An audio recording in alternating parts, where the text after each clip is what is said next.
Maraming fans ng aktres na si Kim Chiu ang nag-react at tumututo sa balitang may relasyon na nga sila ng kanyang kaparehang si Paolo Avellino. Okay lang daw kung maging sweet sila sa isa't isa habang ginagawa nila ang linlang at ang What's Wrong with Secretary Kim. Para naman yun sa promo ng kanilang mga shows dahil nagtutulungan sila para tangkilikin ang kanilang love team at panoorin ang kanilang serye.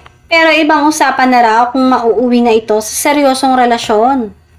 Mukhang nahulog na nga si Kim sa charm ni Paolo at sa inyong mga netizens, parang ang bilis-bilis namang ma-inlove ng aktres. Gusto ni Kim na masabing may jowa na rin siya dahil umamin na si Sian Lim sa relasyon nila ng Viva producer na si Iris Lee.